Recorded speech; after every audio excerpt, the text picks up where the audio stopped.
গ্রামের নাম ছিল শীতলপুর। নামের মতোই জায়গাটা ঠান্ডা, শান্ত আর অদ্ভুতভাবে নিস্তব্ধ। সন্ধ্যের পর মানুষ খুব একটা বাইরে বেরোয় না, কারণ সবাই জানে এই গ্রামে রাত নামলেই কিছু একটা জেগে ওঠে। অনিন্দ চাকরির জন্য শহর থেকে শীতলপুরে এসেছে। পুরনো জমিদার বাড়িটা ভাড়া পেয়েছে কম দামে। গ্রামের লোকজন প্রথমে মানা করেছিল। ও বাড়ির ভেতরে আর একটা ঘর আছে, এক বুড়ো বলেছিল। কিন্তু ম্যাপে নেই। অনিন্দ হেসে উড়িয়ে দিয়েছিল। ভূতপ্রেত সে বিশ্বাস করে না। প্রথম কয়েকদিন কিছুই হয়নি। বাড়িটা বড়, একটু স্যাঁতসেঁতে, এই যা। কিন্তু চতুর্থ রাতে ব্যাপারটা শুরু হল। ঘুমের মধ্যে অনিন্দ স্পষ্ট শুনল, খট খট খট। মনে হলো দেওয়ালের ভেতর থেকে শব্দ আসছে। ইঁদুর ভেবে আবার ঘুমিয়ে পড়ল। পরের রাতে শব্দটা আরও পরিষ্কার, যেন কেউ দেওয়ালে নখ দিয়ে আঁচড়াচ্ছে। অনিন্দ আলো জ্বালিয়ে চারপাশ দেখল, কিছুই নেই। তৃতীয় রাতে শব্দের সঙ্গে যোগ হল একটা ফিসফাস। খুলে দাও। কণ্ঠটা খুব কাছে, কিন্তু ঘরে সে একা।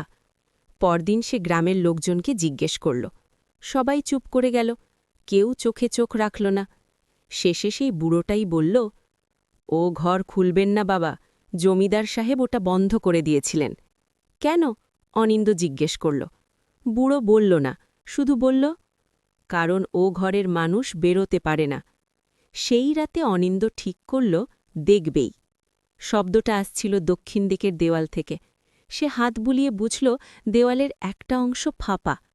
একটু চাপ দিতেই ঠক, দেওয়ালটা ভেঙে ভেতর থেকে বেরিয়ে এলো একটা সরু দরজা, কাঠের, খুব পুরনো।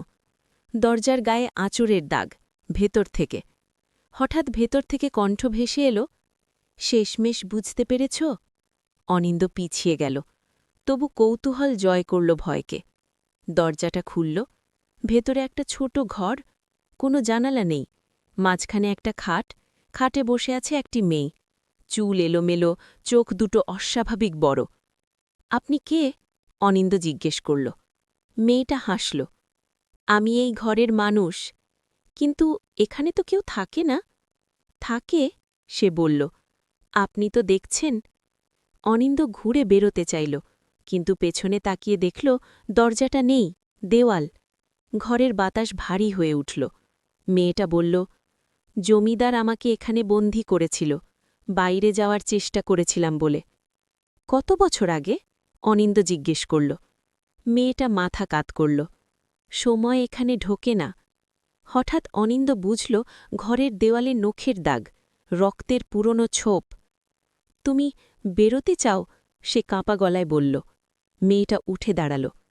আমি তো বেরোতেই চাই, কিন্তু কেউ না এলে দরজা খুলতে পারি না। মেয়েটা ধীরে ধীরে অনিন্দের দিকে এগোল। তার পা মাটিতে ছুঁয়ে নেই। অনিন্দ চিৎকার করতে গেল, গলা দিয়ে শব্দ বেরোল না।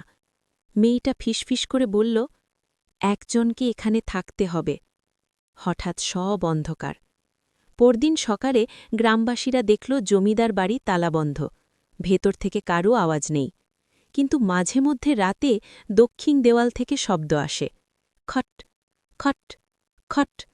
আর কেউ যদি কান পেতে শোনে, শোনা যায়, খুলে দাও, খুলে দাও।